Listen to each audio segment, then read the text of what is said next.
নমস্কার, আমার রান্নাবাটি চ্যানেলে আপনাদের সকলকে স্বাগত জানাই। আমার আজকের রেসিপি চিংড়ি মাছ দিয়ে আলু পটলের তরকারি। নর্মাল আলু পটলের তরকারি খেতে ভালো না লাগলে বা পটল খেতে ভালো না লাগলে চিংড়ি মাছ দিয়ে এই রেসিপিটি অবশ্যই ট্রাই করতে পারো। তো আশা করি তোমাদের সকলের ভালো লাগবে। আমি এখানে চিংড়ি নিয়েছি। কুচো চিংড়ির থেকে সাইজে একটু বড় আর বাগদা চিংড়ির থেকে সাইজে একটু ছোট 150 গ্রাম চিংড়ি। আর আমি এখানে নিয়েছি আলু, পটল, রসুন 10 থেকে 12 কোয়া, 1 ইঞ্চি আদা, টমেটো, 2টো মিডিয়াম সাইজের পেঁয়াজ আর 3 থেকে 4টে কাঁচা লঙ্কা। পটল নিয়েছি আমি এখানে 7 থেকে 8টা, আলু নিয়েছি 3টে। আমি চিংড়ি মাছটাকে মাখানোর জন্যে নিয়েছি নুন, হলুদ আর ফোড়নের জন্য নিয়েছি গোটা জিরে 1 টিস্পুন আর সামান্য লঙ্কা গুঁড়ো। এবার আমি মিক্সি জারে 3টে যে পেঁয়াজ নিয়েছিলাম সেই পেঁয়াজ, 3 থেকে 4টে কাঁচা লঙ্কা, 1 ইঞ্চি আদা, 10 থেকে 12 কোয়া ছাড়ানো রসুন আর 1 টিস্পুন গোটা জিরে দিয়ে দিলাম। এবার আমি একটা পেস্ট বানিয়ে নেব। পেস্টটা বানানো হয়ে গেলে আমি এবার চিংড়ির মধ্যে নুন হলুদ দিয়ে ভালো করে চিংড়ি মাছগুলোকে মাখিয়ে নেব। ধীরে ধীরে আমি চিংড়ি মাছগুলোকে ভালো করে নুন হলুদ দিয়ে মাখিয়ে নিচ্ছি। চিংড়ি মাছগুলোকে নুন হলুদ মাখানো হয়ে গেলে ভাজার আগে আমি 5 থেকে 10 মিনিট নুন হলুদ মাখিয়ে রেখে দেব। মাছগুলোতে নুন হলুদ মাখানো হয়ে গেছে, এবার আমি রেখে দেব। এরপর আমি আলু পটলের তরকারির জন্য যে আলু আর পটলগুলোকে কেটে নিয়েছিলাম তার মধ্যে 1/2 টিস্পুন নুন আর 1/2 টিস্পুন হলুদ গুঁড়ো দিয়ে ভালো করে মাখিয়ে নেব। আপনারা চাইলে কড়াইতে আলু পটলগুলোকে এমনি ভেজে পর থেকেও নুন হলুদ দিতে পারেন। আমি আগেই নুন হলুদ মাখিয়ে তারপর ভেজে নিই। আলু পটলে আমি ধীরে ধীরে ভালো করে নুন হলুদ ভালো করে মাখিয়ে নিচ্ছি।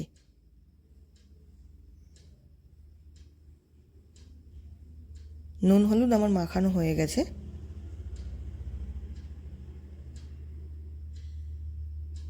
এবার আমি কড়াইতে সামান্য পরিমাণে কিছুটা সাদা তেল দিয়ে নিচ্ছি।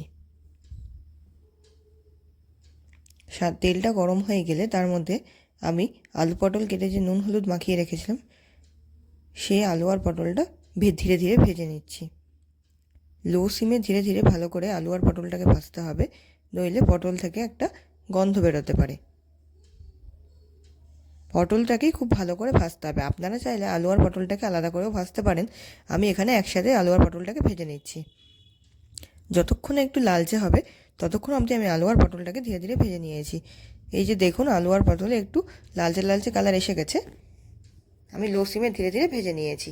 এবার আমি অন্যদিকে যে চিংড়ি মাছগুলোতে নুন হলুদ মাখিয়ে রেখেছিলাম সেই চিংড়ি মাছগুলোকে একদম লো ফ্লেমে সামান্য পরিমাণে ভেজে নেব। চিংড়ি মাছ বেশি ভাজলে শক্ত হয়ে যাবে, তাই খুব সামান্য পরিমাণে একটু ভেজে নিতে হবে। চিংড়ি মাছগুলো আমি এবার ধীরে ধীরে ভেজে নিচ্ছি।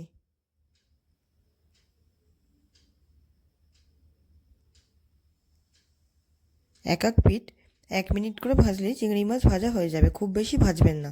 চিংড়ি মাছ ভাজা হয়ে গেছে, এবার আমি থালায় ধীরে ধীরে ভাজা চিংড়ি মাছগুলো তুলে নিচ্ছি। দেখুন, আমি সব চিংড়ি মাছগুলো ভেজে থালায় তুলে নিয়েছি। এরপর আমি যে আলু আর পটলটাকে লালচে করে ভেজে নিয়েছিলাম সেইগুলোকে আমি ধীরে ধীরে থালার মধ্যে তুলে নিচ্ছি। পটল, আলু আর চিংড়িটা ভেজে আমি একটা থালার মধ্যে নিয়ে নিলাম।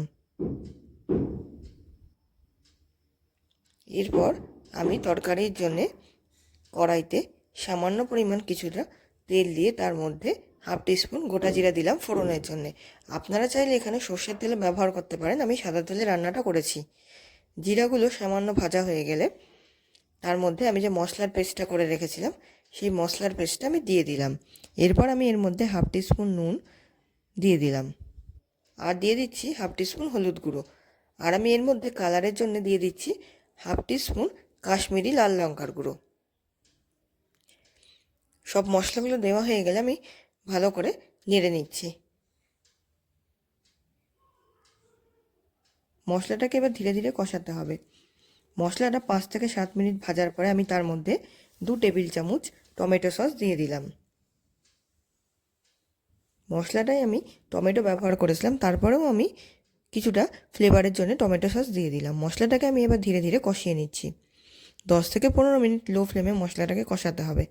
আমি ধীরে ধীরে ঢেকে ঢেকে মশলাটাকে কষিয়ে নিচ্ছি যতক্ষণ না মশলা থেকে তেল ছাড়বে। আমার মশলা থেকে তেল ছাড়ছে, এবার ধীরে ধীরে আমি এর মধ্যে ভেজে রাখা আলু আর পটলগুলো দিয়ে দেব। মশলাটা আপনারা ফ্লেমটা লো করে কষাবেন না, তাহলে অতটা ভালো টেস্ট আসবে না। আপনারা লো ফ্লেমে ধীরে ধীরে মশলাটা কষাবেন। মশলার মধ্যে আমি ধীরে ধীরে সব আলু পটল ভাজাগুলো দেওয়া হয়ে গেছে।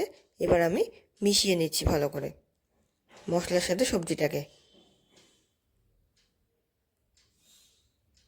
ভালো করে মেশানো হয়ে গেছে, এবার ধীরে ধীরে রান্নাটা হচ্ছে। আমি ঢাকা দিয়ে 5 মিনিট রেখেছিলাম। তরকারি আমার মোটামুটি রেডি হয়ে গেছে। এবার আমি যে চিংড়ি মাছগুলো ভেজে রেখেছিলাম সেটা আমি দিয়ে দিলাম, আর মাঝখানে আমি এর মধ্যে হাফ কাপ জল দিয়েছিলাম, সেটা কোনোভাবে স্কিপ হয়ে গেছে। আপনারা আলু পটলটার সাথে মশলাটা কষানোর সময় হাফ কাপ বা 1 কাপ পরিমাণ মতো জল দিয়ে দেবেন। চিংড়ি মাছগুলো দিয়ে এবার আমি ভালো করে আলু পটলের সাথে মিশিয়ে নিচ্ছি। মেশানো হয়ে গেলে আমি ঢাকনা দিয়ে 5 মিনিট রেখে দেব। আবার আমি ঢাকনা তুলে কিছুটা নেড়ে দিচ্ছি। এরপর আমি এর মধ্যে দিয়ে দেব হাফ টিস্পুন শাহি গরম মশলা। আপনারা চাইলে এর বদলে এলাচ লবঙ্গ দারচিনি দিয়েও গরম মশলা তৈরি করতে পারেন। আমি রেডিমেড শাহি গরম মশলা এর মধ্যে দিয়েছি। আমার আলু পটলের তরকারি একদম রেডি হয়ে গেছে। আমি ধীরে ধীরে এটা সার্ভ করে দিচ্ছি। আমার এই ভিডিওটি যদি আপনাদের ভালো লেগে থাকে তাহলে অবশ্যই লাইক করবেন, কমেন্ট বক্সে কমেন্ট করে জানাবেন রেসিপি কেমন লাগলো। চ্যানেলটিতে সাবস্ক্রাইব করতে ভুলবেন না যদি আপনাদের ভালো লেগে থাকে। আপনারা এটা ডিনারে রুটির সাথে খেতে পারেন বা লাঞ্চে ভাতের সাথেও আলু পটলের তরকারি চিংড়ি দিয়ে খেতে পারেন। আপনাদের খুব ভালো লাগবে। রেসিপিটি অবশ্যই ট্রাই করবেন, আর কমেন্ট বক্সে কমেন্ট করে জানাতে ভুলবেন না আপনাদের রেসিপিটি কেমন লাগলো। আমার এই ভিডিওটি দেখার জন্য আপনাদের সকলকে অসংখ্য অসংখ্য ধন্যবাদ।